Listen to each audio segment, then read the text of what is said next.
Thank you for this wonderful welcome in Pune.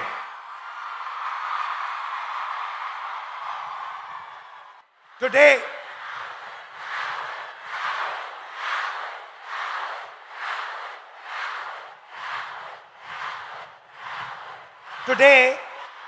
I came to Pune not to give you a lecture, not to tell you what I think, not to talk politics to you, but more to allow you to express yourself, to say what you feel, to say what you think. And what I've done is I've put a little framework, some ideas to allow you to think, express yourself. And we'll discuss some of these ideas with young ladies from the crowd this evening. So I'd like to first of all start by welcoming everybody. सबका मैं यहाँ स्वागत करता हूँ और पहली बार शायद मुझे बॉयज कम दिख रहे हैं या दिख ही नहीं रहे हैं और लड़कियां दिख रही हैं. The idea behind this evening is, as is written over there, break the cage. I'd first like to remind you of one thing. Can I do that?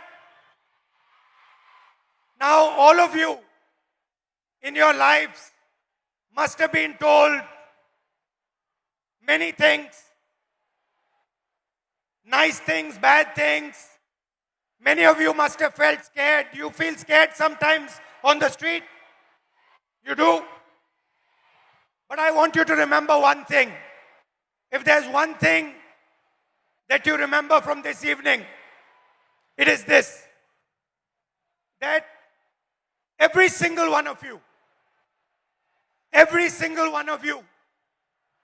is unique in this universe. If I was to look for any one of you, I will not be able to find a replica of that person.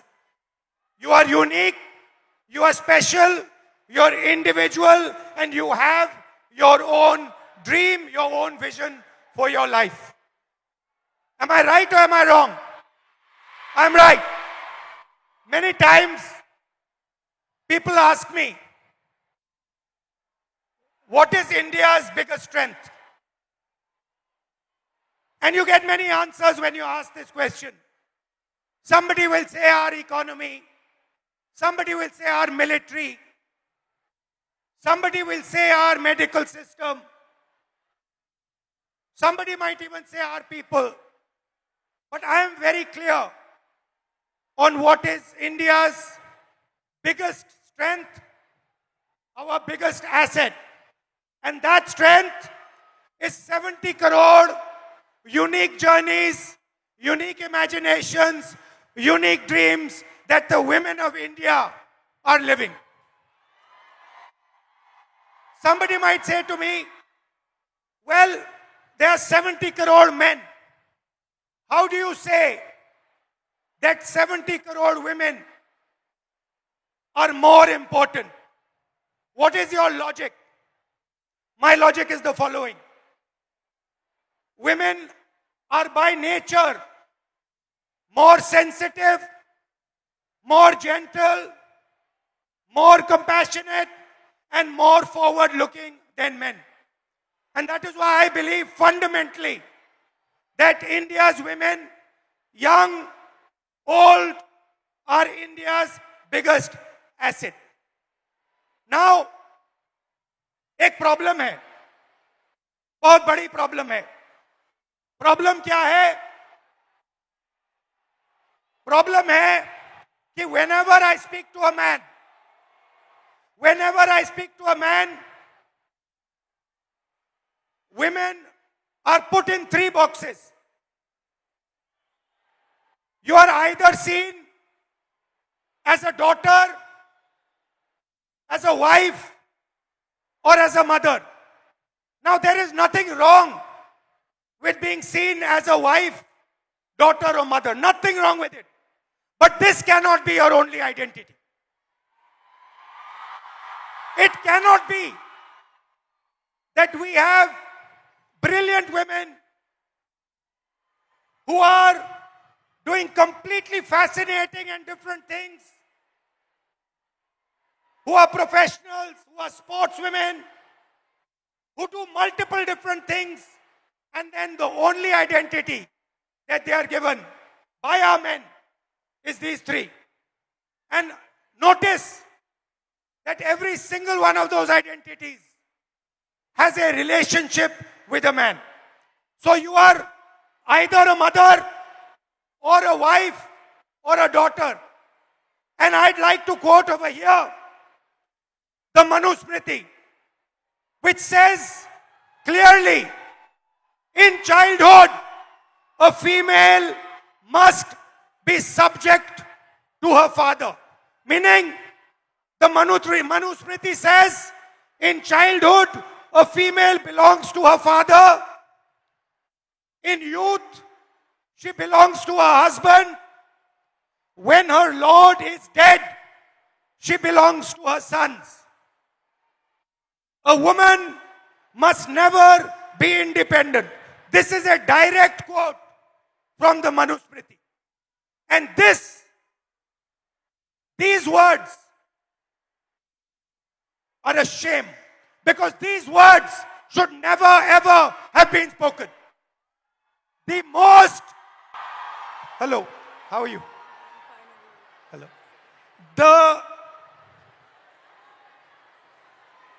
The biggest strength of this country is the fact that our women should be independent, should stand for themselves, should believe in themselves. You belong to nobody. You do not belong to anybody except yourself. You have a relationship with your father. You have a relationship with your brother. You have a relationship with your husband. You have a relationship with your son. But you do not belong to them. You belong to yourself. And I'd like to listen to you. Hello, थोड़ा आपका opinion सुनना है. थोड़ा परिचय कीजिए अपना. Yes. Hello, I'm Advocate Rama Prasad Zavre. I have recently graduated. I'm a lawyer and I will be pursuing masters after this. I have noticed in the last 5 years that I spent taking my degree that women in my field are subjected to such stereotypes that my classmate would not be. They are given opportunities, networking opportunities, and even cases being handed to them only because they are men and they don't have a family. It doesn't matter if they stay home or not.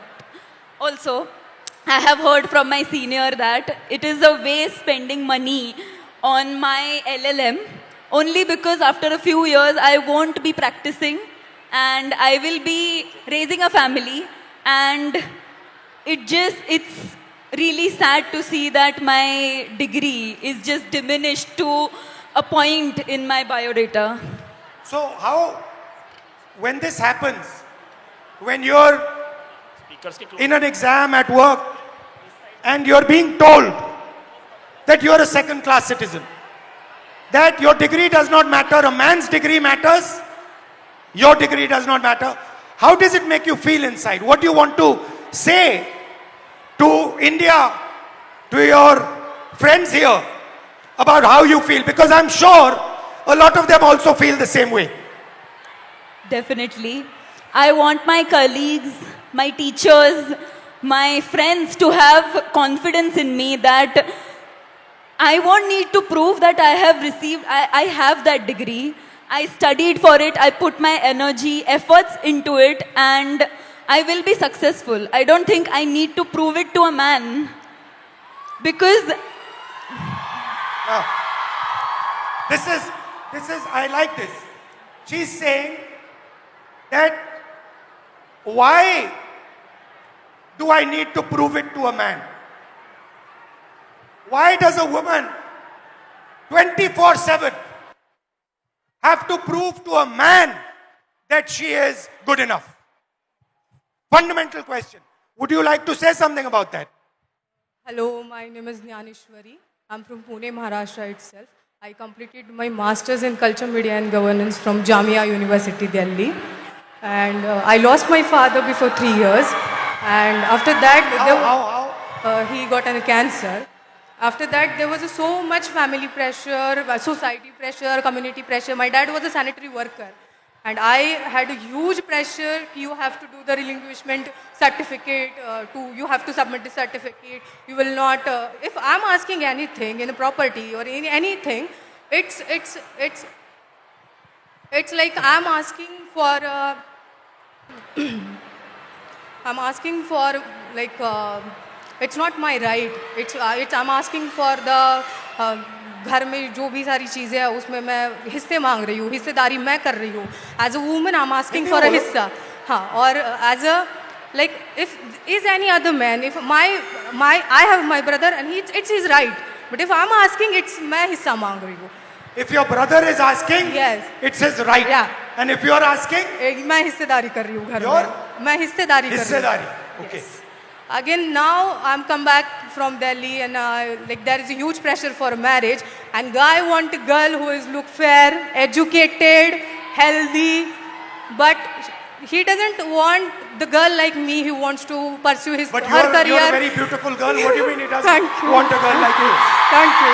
But they want a girl like me, but they don't want like a girl who is who wants to pursue her career in journalism, in PR, or any social where you connect with the people, or it has a social job. They don't want like girl like me. They want 9 to 5 girl who is doing office work. She will come back at 5. She will serve you She will cook for you. She will serve you food and everything. The girl like me who wants to go into the journalism field, who wants to go on the. But why would a man not be proud of a wife who goes out, works, is independent, is living her own vision, her own dream? Why is it that the man is uncomfortable with this idea? Then I think the man or his family would not be able to control on her. But why is this control so important for a man? Because always women treated as a secondary sex or human, they're not treated as an equal, or they're not treated as an equal human being or an equal citizen of this country, I feel. Do you think men feel they are superior to women? Yeah, definitely. Yes. They do? Yes, they do. So it's a mindset problem. Yeah, it's a mindset problem. It's a patriarchal problem. The way it's And you come into contact every day of your life with this patriarchy. yes, The roads are controlled by the patriarchy, yes, right? yeah. The businesses are controlled by By the patriarchy. patriarchy. The school education system is controlled by the patriarchy. There is a caste hierarchy. Yeah. So how do you feel about this? Like I just wanted to treat my education, or I wanted to look at my education it's a dignified thing. I wanted to treat myself as a human being, not as a secondary person or the citizen of this country. Do you get angry? Every day, You get every angry night. that what is going on? How is this happening? Yes, every day I got angry. Every night I started thinking about this, how it's like this. I'm educated. I completed my masters in Jamia. Still, I'm facing this. I'm an educated one. Still, I have to face this every day, every night, in every table conversation. It's every time. It's like, oh, you are the girl. You will you are a girl. You will get everything. It's not about, okay, you are educated. You have your own dreams. You have your own ideology. You can think. You have your own thoughts. It's not never like this. It's always like you are a girl. You are good looking. So any man will get married to you, and you will have a good life. Right. Yeah. Well, thank you. Yes. Thank you. Nice to meet you. Thank you so much. Thank you. So, we came up with the interesting word control. Do you feel that society tries to control you, men try to control you in everything that you do? So, here is a trap. And there are 4 methods of control. And I want to understand from you, have I got this right or have I got this wrong? The first method of control, violence. Second method of control, disrespect. Time is used against you. And in every single sphere of life, in some way or the other, men and the system is trying to control you, make sure that you do exactly what it wants. Agreed? And very interestingly, this oppression is disguised as concern. Ki we are very concerned about you. That is why we need to control you. Yes? So, let's discuss a little bit about violence. Let's discuss a little bit about violence. ये जो line है, कुछ हो गया तो, ये आप अपने को बोलती हो, बाहर जाएंगे तो कुछ हो गया तो, फैमिली मेंबर्स टेल यू, उधर मत जाओ, कुछ हो जाएगा, राइट? देयर आर 3 तरीके के कंट्रोल हैं, 3 तरीके की हिंसा है, सॉरी. एक तो डायरेक्ट है. मैंने आपको पहली फोटो दिखाई, उसमें मैंने कहा कि 70 crore journeys are there. First thing to understand is before they are born, पैदा होने से पहले हर साल 4.5 लाख लड़कियों की हत्या होती है. That is the first violence, पहली हिंसा. दूसरी हिंसा, harassment. इस भीड़ में से 80% लड़कियों को कहीं ना कहीं हरास किया गया है, राइट? सड़क पे, बस में, रेस्टोरेंट में, स्कूल में, कॉलेज में 80% महिलाओं को हरासमेंट किया जाता है. तकरीबन 29% महिलाओं पर फिजिकल वायलेंस होती है. घर में, सड़क पे मारा जाता है, धमकाया जाता है, पीटा जाता है. और फाइनल आंकड़ा अनबिलीवेबल, 100 में से 6 महिलाओं को हिंदुस्तान में रेप किया जाता है. 100 में से 6 महिलाओं को हिंदुस्तान में रेप किया जाता है. ये हुई direct physical violence. Violence of opportunity, 50% महिला एजुकेशन या काम को रिजेक्ट करती हैं सेफ्टी के कारण. हिंसा से बचने के लिए 50% महिला एजुकेशन बंद कर देती हैं या फिर जॉब छोड़ देती हैं. और आखिरी फाइनेंशियल हिंसा. क्यों? क्योंकि अगर आप एक महिला हो, एवरेज हिंदुस्तान की महिला को हर साल सेफ्टी पे 17,500 रुपए एक्स्ट्रा. ज्यादा कितना ज्यादा? इसका डबल. तो 3 तरीके की हिंसा है. एक तो डायरेक्ट हिंसा, एक फाइनेंशियल हिंसा और एक अपॉर्चुनिटी के कारण. तो पहला इंट्रैपमेंट है हिंसा. अब आपकी सुनेंगे. Welcome. What's your name? Tejaswini. नमस्कार. सुचित्रा. मैत्री. हाँ? मैत्री. बताओ, who would like to start? आप शुरू करेंगी? बोलिए, बीच में आइए. Hello everyone. Hello sir. Hello. मेरा नाम सुचित्रा पागी है. मैं पालघर वसई से बिलोंग करती हूँ और अभी मैं इकोनॉमिक्स में मास्टर्स कर रही हूँ हड़पसर में SM जोशी कॉलेज में. जब हम सिक्योरिटी की बात करते हैं लड़कियों की, तो खुद के साथ होना और दूसरों के साथ होना बहुत अलग चीज़ है. उसमें ज़मीन आसमान फ़र्क है. जब हम पढ़ते हैं कि न्यूज़पेपर में पढ़ते हैं कि लड़की के साथ लड़की हरेस्ट हुई, उसका रेप हुआ, तो वो बहुत अलग बात होती है कि हम सिर्फ फील करते हैं कि उसके साथ ये हुआ तो वो क्या फील कर रही होगी. जब खुद के साथ होता है तो एक डर पैदा होता है मन में कि नहीं यार, लड़कों से बात नहीं करनी, लड़के बहुत स्केरी होते हैं. तो मेरी 15 साल पुरानी एक स्टोरी है. जब मैं 13 ईयर की थी, सिर्फ 8वीं कक्षा में थी, तो क्या हुआ, मैं 5 किलोमीटर गांव से दूर स्कूल में चल के जाती थी और उस टाइम गाड़ी वगैरह ऐसा कोई फैसिलिटी ज़्यादा नहीं थी. तो शाम को जब स्कूल छूटा तो मैं आई और चौराहे पर 3 लड़के थे. लिटरली वो बहुत ज़्यादा ड्रंक थे और उनका एज भी 25 साल से आगे था. तो कितने थे वो? 3 लोग थे 3 लोग. और वो मैरिड थे और मेरे साइड वाले गांव के ही थे वो आप लड़के. जानते थे उनको? नहीं, हम जानते नहीं थे, लेकिन वो साइड वाले गांव के ही लड़के थे. तो क्या हुआ, उन लोगों ने हमें घेरा, मैं और मेरी दोस्त थी, और उन्होंने हमें छेड़ा. लिटरली मतलब पास आ रहे थे और ऐसे कमर को हाथ लगाना, और हाथ लगाने के लिए आ रहे थे, तो मैं बहुत ज़्यादा डर गई कि ये क्या हो रहा है।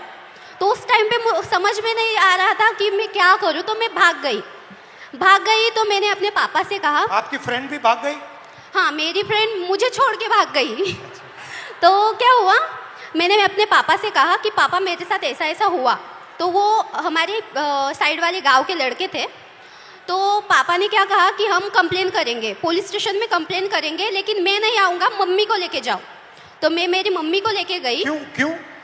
क्योंकि पापा का मतलब ऐसा वो सोचते हैं कि तुम एक महिला हो, तो तुम्हारी माँ जितना तुम्हें जानती है उतना मैं नहीं जानता। तो जब एक लड़की पर बात आती है,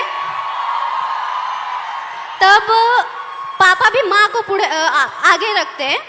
तो हम पुलिस स्टेशन गए और कंप्लेन की और उनको शिक्षा मिली। उनको बहुत मारा गया, पीटा गया। उनको मारा? हाँ, उन लड़कों को मारा गया, पीटा गया। उसके बाद ना कि मेरे घर वाले, मेरा पूरा गांव मेरे अपोजिट खड़ा हुआ कि ये लड़की है और इसके साथ ऐसा ऐसा हुआ है, तो इसे पढ़ाओ मत, इसे घर में रखो और पढ़ाओ मत, क्योंकि इज्जत चली गई। तो चली गई? हाँ। तो पापा ने कहा कि नहीं, मैं मेरी बच्ची को पढ़ाऊंगा, और उन्होंने मुझे पढ़ाया, बल्कि पुणे में भेजा। और मैं बहुत ज़्यादा डरी हुई थी कि मेरे साथ ऐसा ऐसा हुआ था, तो अब पुणे में भी वैसा ही ना हो। तो मैं 2022 में पुणे में आई।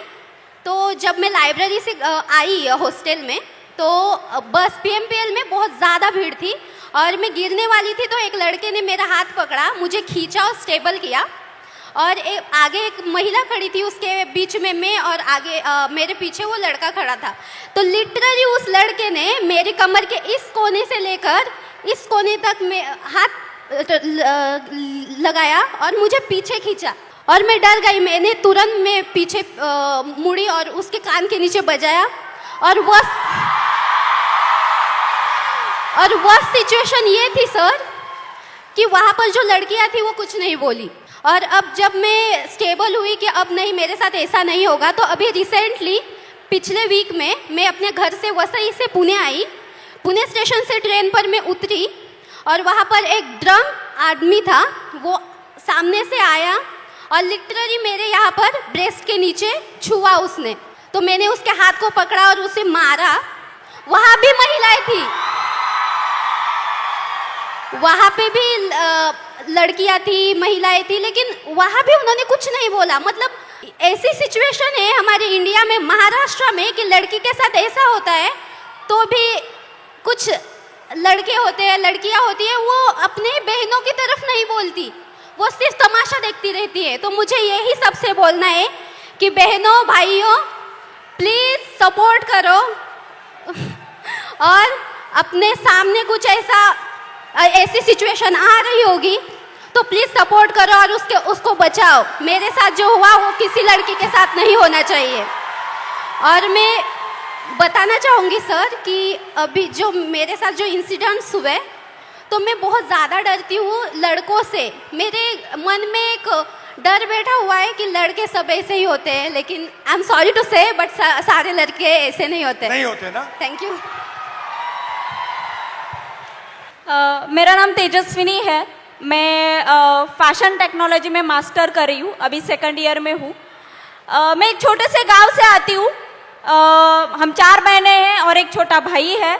मैं आफ्टर 10 जब पुणे आई तो बेसिक तक का एजुकेशन है वो पूरा किया। कुछ रिश्तेदार, घर वाले, मेरी सिस्टर्स की सपोर्ट के बेसिस पे।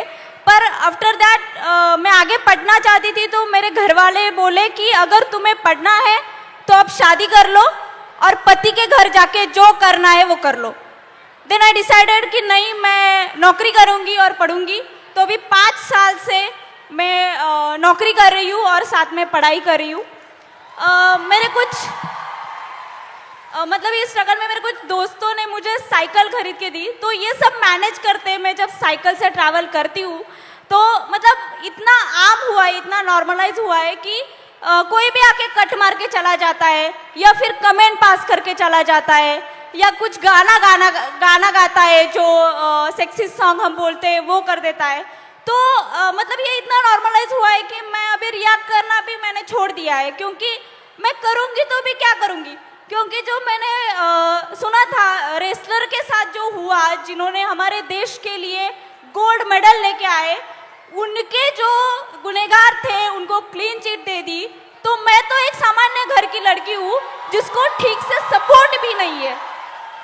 और मुझे और एक बात कहनी है, क्योंकि मैं जैसे मैंने कहा गांव से आती हूँ, तो मैंने अपने टेंथ तक की जो एजुकेशन है वो गवर्नमेंट स्कूल्स में की है, जो कि अभी 90,000 के ऊपर स्कूल बंद हुए हैं। और मेरी सारी बहुत सारी लड़कियां हैं जो वही स्कूल में पढ़ती है, और उनका अभी वहाँ पढ़ना बहुत मुश्किल हो जाएगा, क्योंकि कौन सी भी माँ अपनी छोटी सी बच्ची को 10 किलोमीटर आगे नहीं भेजेगी। मेरा 10th तक का हुआ तो मैं यहाँ तक आ गई, पर पता नहीं जिनके स्कूल बंद हुए उनका क्या होगा। तो मेरी बस इतना ही कहना है। My name is Maitri.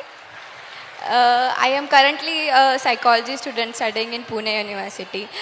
And I travel by daily commute by public transportation literally almost every single day. And I feel like safety is becoming a very big concern because I leave early and return home late. So it becomes a very... What time? What time? I leave around 8 a.m. and I come home around 9:30 p.m. That is very late for where I live.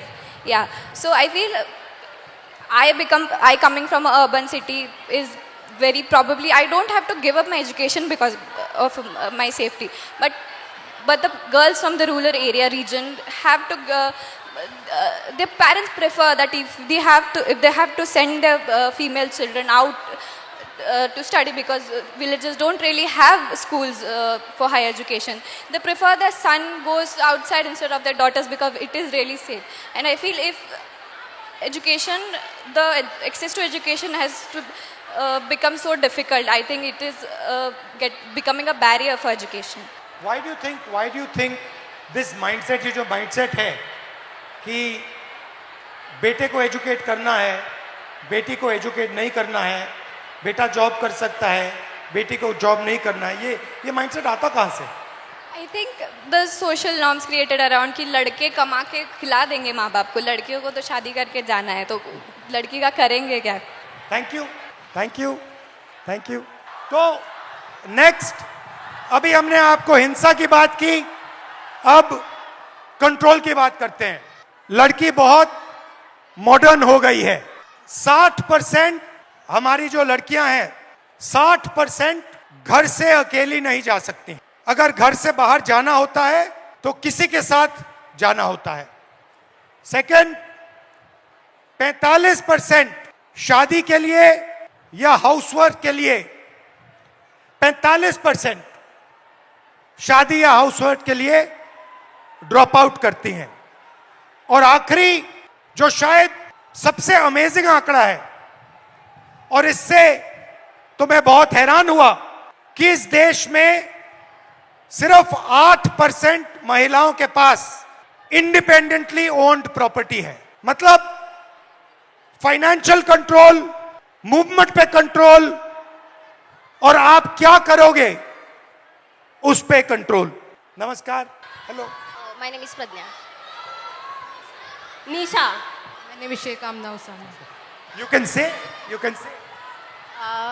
What? Yeah, I'm a translator. I'm Anushka, and my name is Anushka, and I'm translator for Nisha. Yeah. So, कौन शुरू करेगा? आप करेंगे? बोलिए। So, नमस्ते control, sir. आपको control कैसे किया जाता है? फाइनेंशियली कंट्रोल कैसे किया जाता है? मूवमेंट में कंट्रोल कैसे किया जाता है? So, namaste sir and hello everyone. My name is Pradnya Kumar Gawande and I am the student of YSY BSc Cyber and Digital Science. So sir, हम सब समझ रहे हैं या फिर ऐसा बोल रहे हैं कि पूरा जो वर्ल्ड है अभी AI पर डिपेंड है और साइबर सिक्योरिटी पर डिपेंड है। तो मुझे पहले से ही साइबर सिक्योरिटी ये कोर्स करना था, बट ये कोर्स गवर्नमेंट कॉलेजेस में अवेलेबल नहीं है और पुणे के रेपुटेड कॉलेज की फीस अराउंड 3 लाख मतलब एनुअल फीस है सर ये, जो कि मैं अफोर्ड नहीं कर सकती। मेरे पापा ड्राइवर है और मम्मा हाउसवाइफ है मेरी, मुझे एक छोटी बहन भी है और इसके अलावा मैं बच्चों को इवनिंग ट्यूशन्स वगैरह पढ़ाती हूँ। क्लिनिक में एज अ रिसेप्शनिस्ट में काम करती हूँ, जिससे मेरा ट्रैवलिंग वगैरह मैनेज हो जाता है। तो मैंने मेरा डिसीजन चेंज करके दूसरे कॉलेज में एडमिशन लिया जहाँ पे मुझे साइबर सिक्योरिटी स्कॉलरशिप के साथ नहीं मिल रहा था, तो मैंने दूसरा कोर्स ले लिया, cyber and digital science. So sir, मैं क्विक हिल फाउंडेशन की तरफ से साइबर अवेयरनेस करती हूँ और मुझे बच्चों की प्रॉब्लम्स ये समझ आ रही है, महिलाओं की प्रॉब्लम्स ये समझ में आ रही है कि एआई के द्वारा उनके फोटोज बहुत अश्लील मतलब वे से एडिट करके उनको डिमांड की जा रही है कि अगर आप मुझे इतने इतने पैसे नहीं दोगे तो मैं आपके फोटोज सोशल मीडिया पर डाल दूंगा। और इसका सॉल्यूशन सिर्फ और सिर्फ साइबर सिक्योरिटी जो वॉरियर्स जो साइबर वाले हैं उनके पास है। और ऐसे कोर्स को हमें स्कॉलरशिप क्यों नहीं दी जा रही है, और स्कॉलरशिप नहीं है तो गवर्नमेंट में ये कोर्स क्यों नहीं है। और ठीक है, अगर हम लड़कियां ये वर्किंग होके सीख रहे हैं तो फैमिली के रिस्ट्रिक्शंस और सोसाइटी के रिस्ट्रिक्शंस कि इतने बजे घर क्यों आ रही हो, कॉलेज के अलावा आप इधर उधर क्यों घूम रही हो, इतने बजे इसका कॉल क्यों आ रहा है, बाहर जा रहे हो स्कार्फ बांध के ही जाओ, या फिर और कुछ, इनसे बात मत करो, उनसे बात मत करो, ये मत ये पहनो। आपके मम्मी पापा कहते हैं, कौन कहते हैं आपको? एक्चुअली मेरे मम्मी पापा सपोर्टिव है, बट हम ऐसे एरिया से आते हैं कि अगर हम पुणे में भी रह रहे हैं तो थोड़ा एरिया अलग पड़ता है सर, वहाँ पे सोसाइटी उनको रोक टोक करती है और वो भी सोसाइटी के प्रेशर के अंडर, अगर हम पढ़ रहे हैं और हमारे ऊपर फाइनेंशियल प्रेशर है तो हम करियर पर या फिर हमारे जो स्टडीज पर कैसे फोकस कर सकते हैं। और दूसरी बात यह है कि अगर हम काम कर रहे हैं तो हमें ये सब रेस्ट्रिक्शंस, ठीक है, अगर मैंने माना कि ये हमारे सेफ्टी के लिए है, बट ये तो डायरेक्टली हमारे फ्रीडम पर वार हो रहा है। मैं नहीं चाहती कि मुझे एक स्पेशल फेवर वगैरह मिले, बस मुझे एक फेयर चांस चाहिए सीखने का और खुद के पैरों पर खड़े होने का। That's it. Thank you sir. Thank you. मेरा नाम शेख आमना उसामा है। मैं SY BA में हूँ, पॉलिटिकल साइंस है मेरा मेजर सब्जेक्ट। मैं भिवंडी से आती हूँ और मैंने देखा है भिवंडी में नॉट ऑल बट कुछ पेरेंट्स तो ऐसे हैं जो सिर्फ अपनी बच्चियों को इस वजह से नहीं पढ़ा रहे क्योंकि वो लड़कियां हैं। उनको यही बोला जाता है कि अरे तू लड़की है, पढ़कर क्या करेंगी। उनको ऐसा लगता है कि ये पढ़ेंगी तो ये इकोनॉमिकली इंडिपेंडेंट हो जाएंगी, और वो उनको इकोनॉमिकली डिपेंडेंट रखना चाहते हैं because they want to enjoy the patriarchy और कंट्रोल ओवर देम। उसके अलावा सेकंड थिंग ये कि my parents are very supportive. उन्होंने इतना कुछ होने के बाद भी मुझे बहुत सपोर्ट किया है और पुणे पढ़ने के लिए भेजा। पुणे में मैं एक UPSC एस्पिरेंट हूँ, तो मुझे क्लासेस जाने के लिए, कोचिंग क्लासेस जाने के लिए मैं पब्लिक ट्रांसपोर्ट का यूज़ करती हूँ। पब्लिक ट्रांसपोर्ट में भी लड़कियाँ इतना अनसेफ फील करती है कि कभी कभी ऐसा होता है कि अगर आप बस में चढ़ो और कोई आदमी के पास एक सीट खाली है बस की, तो आपको 10 मरतबा सोचना पड़ता है कि मैं बैठूं या मत बैठूं, मैं रुकूं कि कोई महिला के बाजू में सीट खाली हो जाएंगी, मैं उधर जाके बैठूं।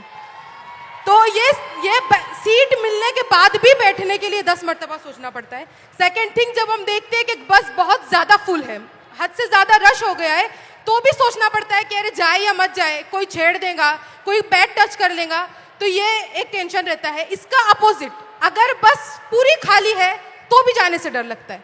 मतलब आपको क्या करना है, आपको भरी हुई बस में चढ़ना नहीं है, आपको खाली बस में चढ़ना नहीं। मतलब हमने पब्लिक ट्रांसपोर्ट को भी ऐसा बना दिया है ना कि गर्ल्स को सेफ फील ही नहीं होता है। तो मैं गर्ल्स से भी और बॉयज़ से भी कहना चाहूँगी कि अगर आपकी वजह से लड़कियाँ अनसेफ फील कर रही है तो आप ही का काम है कि उनको सेफ भी फील कराए। अगर किसी के साथ ये होता हुआ देखे तो प्लीज़ उसके अगेंस्ट में आवाज़ उठाए, एक दूसरे को सपोर्ट करें, बिकॉज हम ये नहीं चाहते कि हमें बहुत ज़्यादा अपॉर्चुनिटी चाहिए, बट जितना हमारा राइट है इक्वल अपॉर्चुनिटी हम भी डिजर्व करते हैं। हेलो राहुल जी, मैं आपको सबसे पहले बताना चाहूँगी कि मैं सुबह से मुझे बहुत बुखार है, लेकिन उसके आगे की बात ये है कि मैं जो मांजरी में पिछले 10 दिनों से भूख हड़ताल चल रहा है, जो मेरे भाई बहन जो अनशन पर बैठे हैं, वहाँ से मैं आई हूँ। तो मुझे कहाँ बैठे हैं? मांजरी में, पुणे में ही। अच्छा, और क्या कारण क्या है? जो हमारी मांगे है वो इसमें लाई है, मैं आपको आगे बोलो। तो हमारी मांगे है कि हमें शिक्षा चाहिए, और मैं आपको मराठी में समझाऊंगी ताकि मैं जो ताकि मेरी बात है वो अकेली निशा की नहीं है, वो सब ट्राइबल स्टूडेंट की है, पूरे देश की है, पूरे महाराष्ट्र की है. इसलिए मैं आपको मराठी में बात करके बताऊंगी. जो आम्ही जे उपोषणासाठी बसलेलो आहोत, आमचे भाऊ आणि त्याच्यामध्ये आमच्या 2 बहिणी देखील बसलेल्या आहेत. आणि त्यातलीच एका बहिणीची तब्येत खूप नाजूक झाली, तिला आज हॉस्पिटलमध्ये नेलंय. आणि हे सगळं असताना देखील जेव्हा आमचे प्रतिनिधी मंत्रालयामध्ये गेले तर तेव्हा जे आमचे जे आदिवासी विकास विभागाचे मंत्री आहेत ते काय बोलले असतील तुम्हाला सांगितलं तर तुमच्या अंगावर काटा येईल. ते म्हणतात सॉरी मी याच्यावर काही करू शकत नाही, हे सीएमच्या हातात आहे. मग तुम्ही जर आदिवासी विद्यार्थ्यांच्या विकासासाठी तिथं बसलेत तर तुम्ही जर तिथं आमच्या विकासासाठी बसल्यात आणि तुम्ही जर आमचा विकास साधू शकत नाही तर तुमचा तिथं बसण्याचा अधिकार नाही, हे मी आज ठणकावून सांगते. आणि दुसरी गोष्ट म्हणजे मी अजून एक सांगेल की ज्या आमच्या भागामध्ये ज्या आश्रमशाळा असतात तिथं जे सेंट्रल किचन पद्धत लागू केली, जसं की एका ठिकाणी जेवण बनणार आणि ते 70-80 किलोमीटर लांब घेऊन जाणार आणि त्यामुळे ते जेवण खराब होतं, त्यामुळे विषबाधा होते. आणि विद्यार्थी आत्ताच एक गोष्ट झाली गडचिरोलीमध्ये, कारण आदिवासी ज्या आश्रमशाळा आहेत त्याच्यामध्ये बेडची सुविधा नाही आहे, पिण्याचं पाणी देखील नाही आहे. त्याच कारणामुळे गडचिरोलीमध्ये विद्यार्थ्यांनी झोपेत असताना त्यांना मण्यार सापाने दंश करून 3 विद्यार्थी मेले आणि 3 विद्यार्थी अजूनही हॉस्पिटलमध्ये आहेत. तर आमची मागणी अशी आहे की त्या विद्यार्थ्यांच्या पालकांना ॲटलिस्ट 1 कोटीची तरी मदत करा आणि ह्या सरकारने त्यांची मदत 4 लाखांवर मोजलेली आहे. तसंच आमचं त्यांना एक म्हणजे मागणं आहे की ज्या आमच्या आदिवासी विद्यार्थिनी असतात, तुम्ही जर पाहिलं ते जे आदिवासी हॉस्टेल आहेत ते जे शहरं आहेत जसं की पुणे मुंबई, तर जे पुण्याचा जो सेंट्रल भाग आहे तिथं नाही आहेत. मांजरी कोंढवा और इस वजह से जो हमारा शिक्षण है, हम जो पढ़ते वो पढ़ने के लिए टाइम ही नहीं रहता क्योंकि 4-4 घंटे हमें वहाँ जाने आने में ही लगते. तर ह्या सगळ्या मागण्या घेऊन आम्ही मागच्या 10 दिवसापासून उपोषणासाठी बसलोय. तर माझी तुम्हाला विनंती आहे की मी तुम्हाला जे आता निवेदन दिलं आहे त्याचा विचार करून तुम्ही आमच्या आदिवासी विद्यार्थ्यांसाठी काहीतरी करून आमच्या मागण्या सोडवण्याचा प्रयत्न कराल. थँक्यू. तो बताओ ओके, इन्होंने अपने कुछ मुद्दे आपके लिए लाए हैं. तो पहला पॉइंट ये है कि आदिवासी कम्युनिटी से वो बिलोंग करती है और आदिवासी डिमांड्स के लिए आ जाओ इनके काफ़ी भाई बहन सारे उपोषण पे पिछले 10 दिनों से पुणे में ही बैठे हैं. क्या मेन डिमांड क्या है? इनका डिमांड एक बार मेन डिमांड क्या है? मेन क्या डिमांड जो ट्राइबल जो डिपार्टमेंट है उसने जो जीआर लागू किया है, जैसे कि जो हॉस्टल में नियमावली होगी वो उसमें लिखा है कि हम म्हणजे 13 साल तक ही पढ़ सकते हैं, 13 साल तक ही हम हॉस्टल में रह सकते हैं.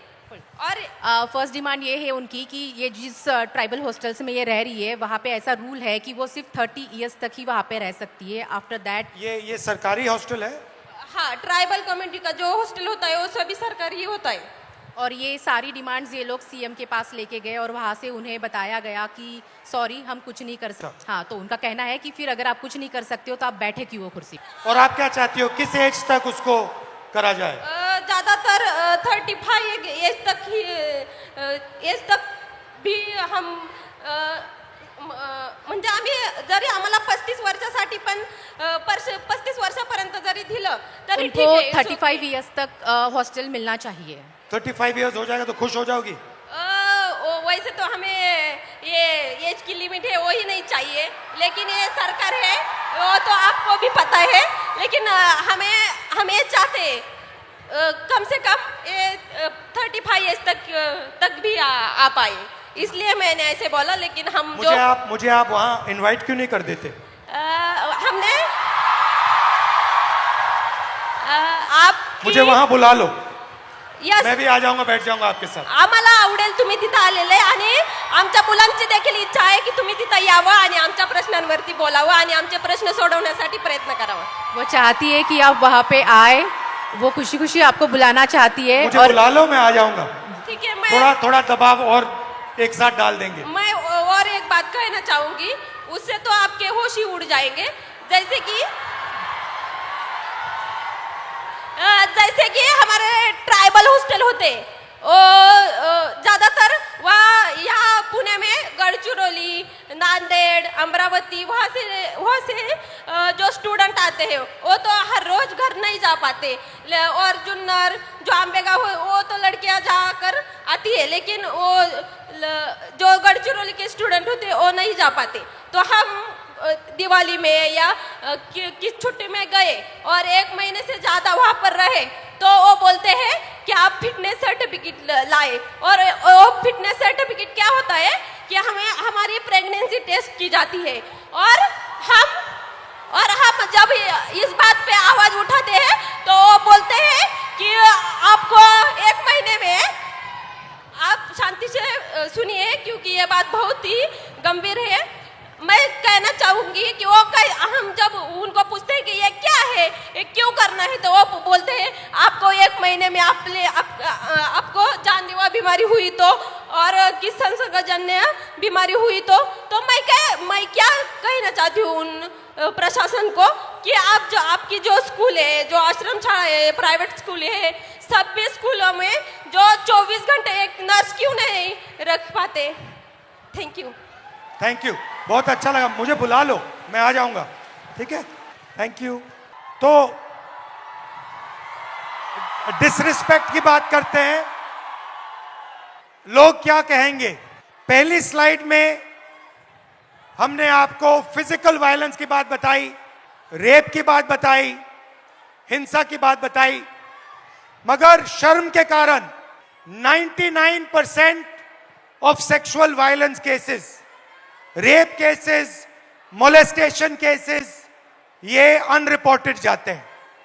तो वो जो 6% का आंकड़ा है वो एक्चुअली सच्चा आंकड़ा नहीं है। सच्चा आंकड़ा उससे बहुत ज्यादा है, मगर शर्म के कारण अनरिपोर्टेड जाते हैं।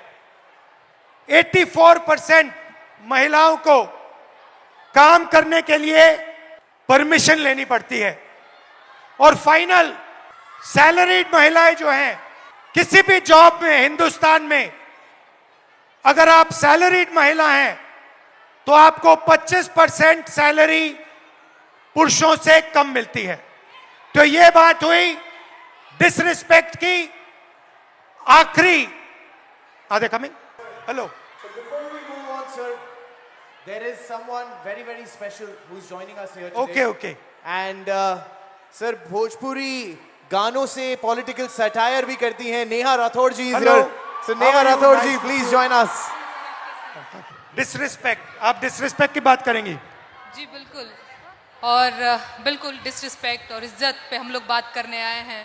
तो मैं आप लोगों को बता देना चाहती हूँ, मेरा नाम सर नेहा है, नेहा सिंह राठौर मेरा पूरा नाम है। मैं भोजपुरी में लोकगीत लिखती हूँ, गाती हूँ, और मैं सरकार से उन तमाम मुद्दों पर सवाल पूछ लेती हूँ जो सरकार को पसंद नहीं आते, और बदले में मुझे ढेर सारी गालियाँ और FIR झेलने पड़ते हैं। ये किस बात की इज्जत है भाई महिलाओं की? डेमोक्रेसी में हम अपने प्रधानमंत्री से सवाल नहीं पूछ सकते हैं, तो ये किस बात की इज्जत है? मुझे याद है सर, मैं शादी करके नई नई ससुराल आई थी, और मैंने उस दौरान एक गीत गाया था यूपी में काबा, और मेरे पीछे जीप भर भर के पुलिस भेजी जा रही थी। गांव देहात के लोग मेरे हस्बैंड के बारे में, मेरे ससुराल के बारे में बहुत कानाफूसी करते थे कि बताओ कैसी लड़की ब्याह लाया है, पता नहीं कौन सा क्राइम करके आई है, ये पुलिस आ रही है। तो ये किस तरह की इज्जत है? और मैं समझती हूँ कि एक महिला होने के नाते, एक महिला होकर अगर आप समाज में नाम बनाना चाहते हैं या किसी सामाजिक मुद्दे पे मुखर होकर बोलना चाहते हैं, सर ये बहुत कठिन है। पुरुषों की ट्रोलिंग बहुत अलग तरीके से होती है, महिलाओं की ट्रोलिंग बहुत अलग तरीके से होती है। महिलाओं के लिए कुछ नहीं करना है, बस इसका चरित्र खराब है बोल दो, यही बोल दो, और इतना काफी है सर। हम हतोत्साहित हो जाते हैं। वो तो अलग बात है कि मैं थोड़ी ज्यादा ढीठ लड़की हूं, तो मैं नहीं डरती हूं। वो सर मुझे गालियां दे रहे हैं पिछले 5 सालों से, और कहते हैं तुझे पिछले 5 सालों से गालियां दे रहे, तू सुधरी नहीं। मैं उनसे बता देना चाहती हूं कि मैं नहीं सुधरने वाली हूं। मैं भी मुझे भी सालों से गाली दे रहे हैं, मैं भी नहीं सुधर रहा हूं। बिल्कुल बिल्कुल सर। सर महिलाओं की बात हो रही है, लेकिन एक और चीज जो मुझे लगता है इस देश में इस समय अल्पसंख्यकों के खिलाफ एक नैरेटिव सेट करने की कोशिश की जा रही है जो बहुत गलत है। उनकी वतन परस्ती पे बात आ गई है, उन्हें आतंकवादी कहा जाता है, उनके देश प्रेम पर सवाल उठता है। Thank you very much, lovely, शुक्रिया, बहुत अच्छा शुक्रिया गाया। मुझे ये मंच देने के लिए, बहुत धन्यवाद sir. Thank you and come and see me sometime. And final ताला, फाइनल कंट्रोल, समय का अब शादी की उम्र हो गई है। Time is weaponised. एवरेज जो महिला है, जो लड़की है 15 से 29 साल की, वो एवरेज घर में 5.5 घंटे काम करती है। उसी घर में एवरेज लड़का 30 मिनट काम करता है। लड़का बाहर जा सकता है, लेट आ सकता है, कभी भी बाहर जा सकता है, मगर आप लोगों को 8 बजे शाम वापस आना पड़ता है, कर्फ्यू होता है। Right right. और फाइनली एज लिमिट के बाद जो लड़के होते हैं एग्जाम्स 1, 2, 3, 4 बार ले सकते हैं, मगर मैरिज एज 23 साल होती है। और जो लड़कियां हैं, जो गर्ल्स हैं, उनको ज्यादा से ज्यादा एक मौका मिलता है, क्योंकि फिर उनको कहा जाता है अब शादी का टाइम आ गया है, अब एग्जाम मत कीजिए, अब शादी कीजिए। तो हेलो, हाउ आर यू? आप कैसे हो? What's your name? I am Sharayu Chopde and I am pharmacist. एंड आज यहाँ पर मैं सारे एमपीएससी एस्पिरेंट की आवाज़ बन के आपके सामने आई हूँ। बताइए। हमारा सर पेपर लीक हो गया है। एमपीएससी इज अ कॉन्स्टिट्यूशनरी बॉडी और इसको दबाया जा रहा है। 22 मार्च को हमारा एग्जाम हुआ था और 20 मार्च को पेपर लीक हो गया। जब पता चला पेपर लीक हुआ है तो एमपीएससी ने डिनाई कर दिया। फिर एफडीए कमिश्नर और एमपीएससी को खुद जाके हम मिले, ये पूरा वायरल हो गया। तब सिर्फ कंप्लेंट की है, अभी सीआईडी के पास गया है और अभी उसको दबाया जा रहा है। बहुत सारे ऑफिसर्स के नाम आए हैं, बहुत सारे अधिकारियों के नाम आए हैं और इसको सप्रेस किया जा रहा है। We want justice, we want transparency, we want fair examination, because यहाँ पे जितने भी बच्चे हैं वो बहुत दिन रात पढ़ाई करते हैं। Pune is MPSC hub. Maharashtra के कोने कोने से यहाँ पर वो एमपीएससी देने के लिए, अधिकारी बनने के लिए आते हैं।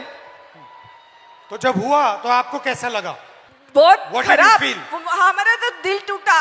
एज अ वुमन हमें मैरिज का प्रेशर रहता है, घर वालों का प्रेशर रहता है, सोसाइटी का भी प्रेशर रहता है हमें।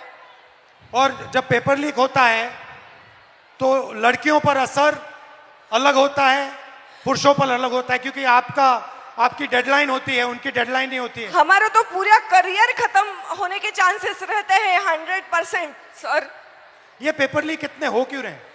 ये इंक्रीज हो गए हैं, बढ़ते जा रहे हैं, ये बढ़ क्यों रहे हैं? क्या लगता है आपको? बोलो क्या मैं क्लियर? जिसको पकड़ा हुआ है, जिसका नाम आया है, वो अभी गुजरात में फरार है। अच्छा। यस। और कुछ बोलना चाहिए?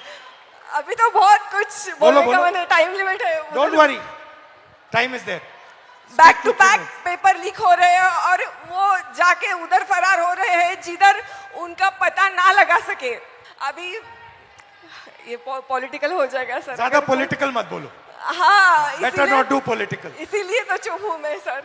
हमें री एग्जाम चाहिए सर, आप कुछ तो बोलो। यहाँ पे बहुत सारे एमपीएससी के एस्पिरेंट्स आए हैं, उनको सिर्फ एक ही उम्मीद है कि आप री एग्जाम के बारे में कुछ तो बोलोगे। मुझसे क्या चाहते हो? मैं क्या करूं इस पे? आप हमारे साथ रहिए, आप हमें सपोर्ट कीजिए। जो हमारे साथ अनफेयर हुआ है उसको प्लीज, उसको कुछ तो कीजिए। हमारा वो रद्द होना चाहिए। नायब तहसीलदार के लड़का लड़की वो टॉप 5 में है, उनका अगर पिछला रिजल्ट देखा ना, उनको कुछ भी नहीं है, वो A ग्रेड B ग्रेड में है। ठीक है, थोड़ा डिस्कस करेंगे, फिर मुझे बताना एग्जैक्टली कैसे मदद कैसा हुआ। यस, ठीक मैं है? आपको पूरे स्क्रीनशॉट्स वो जो है प्रूफ वो सब मैं आपको दिखा दूंगी। ठीक है, थैंक यू। वेलकम, बहुत थैंक यू अच्छा सो लगा मच आपसे सर। मिलकर, थैंक यू। तो शुरुआत में मैंने कहा कि एक माइंडसेट है, मनुस्मृति का माइंडसेट, महिलाओं को दबाने का माइंडसेट, और मैं थोड़ी छोटी सी वीडियो आपको दिखाना चाहता हूं और फिर इसके बाद आपसे एक सवाल पूछना चाहता हूं। ये 50 करोड़ की गर्लफ्रेंड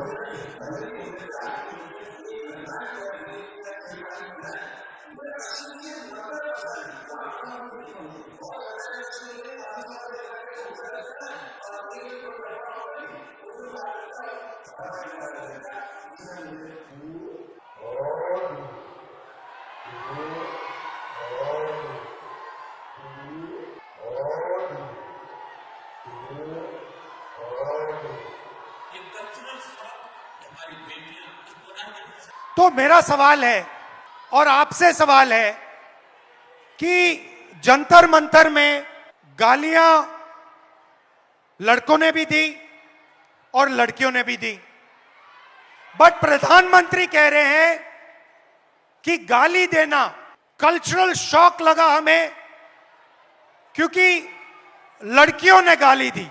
लड़के गाली दे तो कोई प्रॉब्लम नहीं है, उनके लिए अलाउड है, मगर अगर लड़की गाली दे तो कल्चरल शॉक है, शोभा नहीं देता। मोहन भगवत जी कहते हैं कि इंडिया में रेप होता है और भारत में रेप नहीं होता है। खट्टर जी कहते हैं कि 80% रेप महिला के कारण होते हैं। तो ये एक माइंडसेट है और ये इस माइंडसेट से लड़ाई चल रही है। माइंडसेट क्या है कि लड़की की एक जगह है, वो पिंजरे में बंद होनी चाहिए, उसका कंट्रोल रहना चाहिए, उसको काम नहीं करना चाहिए और लड़कों को फुल फ्रीडम मिलनी चाहिए। वो जो भी करना चाहे करें, गाली देनी है गाली दें, काम करना है काम करें। ऐसा हिंदुस्तान हम नहीं चाहते। हम न्याय चाहते हैं, सबकी रिस्पेक्ट होनी चाहिए, सबकी रिस्पेक्ट होनी चाहिए, लड़कों की होनी चाहिए, लड़कियों की होनी चाहिए। और ये जो आपके दिल में है, जो डर है, इसको जल्दी से जल्दी मिटा देना चाहिए हमेशा के लिए। तो आइडिया क्या है? ये जो महिलाएं हैं, जो लड़कियां हैं, ये हिंदुस्तान की स्ट्रेंथ है। आप इस देश की फाउंडेशन हो, आप इस देश के फ्यूचर हो। आपको पेट्रियार्की दबाती है, डराती है, धमकाती है, कंट्रोल करती है। मिलकर इस पेट्रियार्की को खत्म करना है। Smash the patriarchy. And my message to you, simple message, be loud, be proud and fight for your space in society. Hello, we'll do it. I'll just do it. Hello. देश में लोकशाही आज लग रहा है।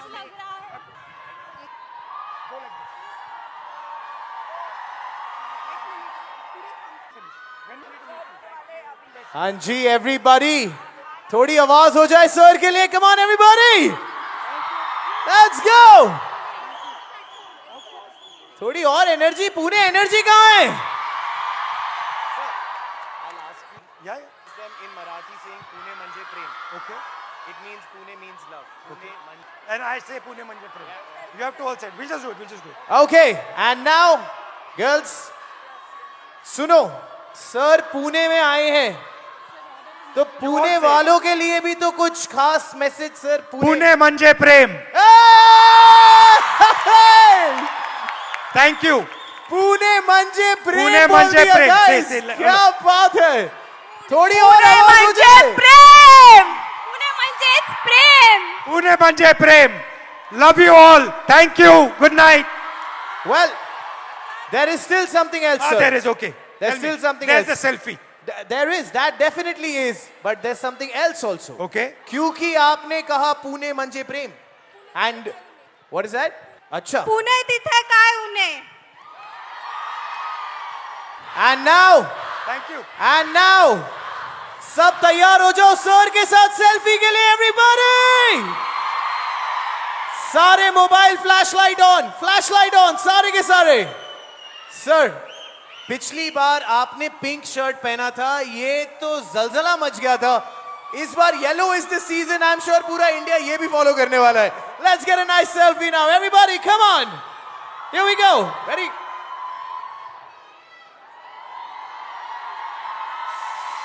You want to press this button? Only this one. Yes, sir. This one. Yeah.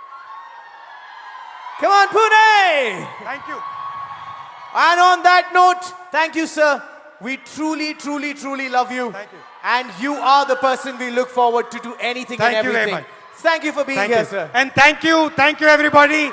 Thank you for a lovely evening. Come. Come. Really? She wants to come. Oh my God. अब तो sir ने कह Why दिया don't the है. other girls also come?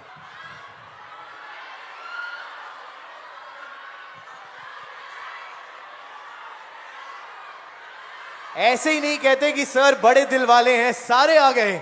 Everyone is here. Come on. We do a selfie. Come. Hi.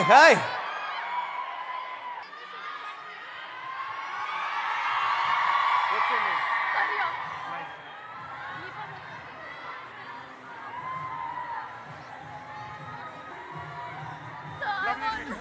I want to talk to you about many things. I would love to meet you. Come and meet me.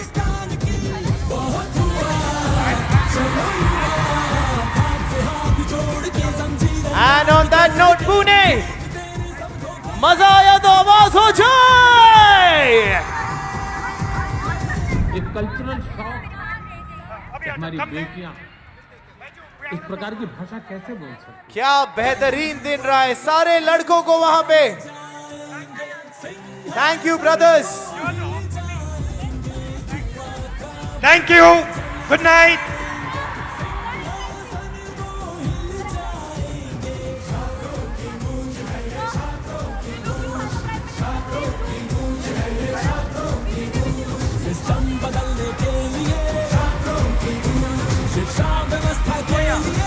I forgot.